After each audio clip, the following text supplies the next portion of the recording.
Hi guys, तर आजच्या माझ्या मिनी ब्लॉगमध्ये तुमच्या सर्वांचं स्वागत आहे. माझ्या सर्व युट्यूब फॅमिलीला गुड मॉर्निंग. मी एवढ्या सकाळी सकाळी का बरं उठले ते तुम्हाला सांगते. तिकडे ताई भांडे वगैरे घासत होते आणि तेवढ्यातच मी पण उठले. त्यानंतर मस्त मी अशी रांगोळी वगैरे टाकायला घेतली. खूप मस्त प्रसन्न वाटत. तर आज होता आमच्या जाऊबांच्या इथे काकड्यावाल्यांना नाश्ता, तर म्हणूनच मी पण उठले होते सकाळी आणि मस्त अशी रांगोळी वगैरे टाकला, आवरला आणि आंघोळ वगैरे केली. बघा ना, मुलं काकड्याला जायसाठी सकाळी सुटतात. मस्त आंघोळ वगैरे करून मग मी गेली ताईकडे. त्यांनी करत होते आज नाश्त्याला आलू बोंडे. किती लवकर लवकर वेळ जातो ना, तेवढ्यातच आले मग हे काकडावाले पण. तिथे आरती चालू होती मंदिराखाली, तेव्हा लवकर आवरून घेतला आणि लगेच आले मग यांनी. तर त्यांच्या इकडे पाया वगैरे धुतल्या मस्त.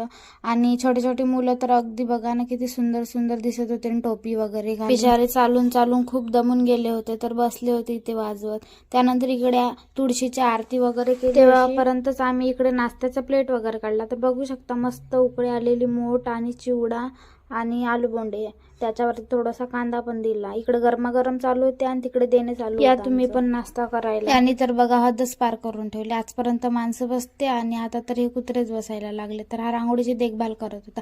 तर आज राहते आमच्या गावामध्ये काकडा समाप्तीमुळेच मस्त मोठा कार्यक्रम, दिंड्या वगैरे. तर मी इकडे मस्त असं पाणी वगैरे मारून घेतलं आणि लगेच रांगोळ्या पण टाकायच्या होत्या आम्हाला, कारण इकडे लोक येणं चालू होते. खूप मोठ्या दिंड्या राहतात. सपोज 10 ते 12 आमच्याकडे असे बाहेर गावाहून येणारे दिंडाच राहतात. तर खूप मोठा कार्यक्रम होता तिथे आदिवासी समाजांचा. तर त्यामुळे मस्त इकडे रांगोळी वगैरे टाकून घेतली मी. आणि मग मी इकडे गडवा, बकेट आणि इकडे पूजेसाठी ताटही काढलं होतं. त्यांचे पाय वगैरे धुवा लागतात, तर मस्त इकडे चौरंग वगैरे ठेवला. मला तर आधीच दिसलं त्या गल्लीतून चालल्या होत्या दिंड्या. तर आणि ते तसे गोल राऊंड मारून आमच्या इकडे येतात मग. आणि मी इकडे मस्त ताट वगैरे काढून घेतलं आरतीचं.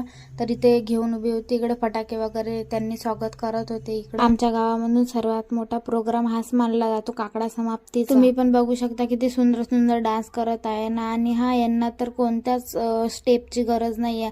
एकाने जरी केलं असेल तर सगळा ग्रुपच तेच ऍक्शन करतात. मला तर यांचा डान्स पाहायला प्रचंड आवडतो. इकडे एक एक ग्रुप चालले होते समोर समोर. बघा ना किती मस्त दिंड्यावाल्यांचे प्रोग्राम चालू होता आमच्या इकडे. तर बाया माणसं वगैरे सर्वच होते आणि हे तुळस डोक्यावर घेऊन चालत होते, कोणी नाचत होते. आमच्या इकडे तर खूप मोठी जत्रा भरल्यासारखीच राहते याचीवाली. आणि गर्दी तर इतकी राहते, प्रचंड गर्दी राहते. तुम्हीच बघू शकता, इकडनं पण पूर्ण पॅक होतं आणि इकडनं पण पूर्ण पॅक होतं.